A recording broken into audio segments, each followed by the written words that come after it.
Deciding to send your child to Welsh education can be a big decision, and I bet you've got a lot of questions.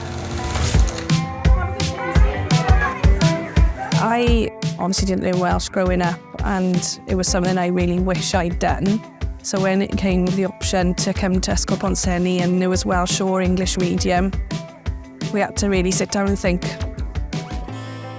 You know, learning a new language is always tough to start with, but it's a fantastic skill to have. And by the time they finish with us in year 6, going on to later education, they are fluent in both Welsh and English, which is fantastic.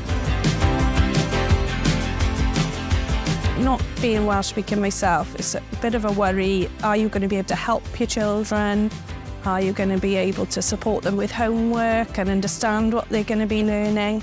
But the reality is that staff at school are very, very supportive. There's always translated homework online. They're easy to talk to if you need to contact any members of staff. So we try and encourage parents through the door, lots of open evenings and events, and we run a stand with lots of information on to support parents. We've done after-school classes for the parents, and the majority of them come grandparents, parents, staff. It opens so many doors, builds so much confidence, and really does give pupils that head start into the world of work, employment, studies. To find out more, search for Destination Bilingual.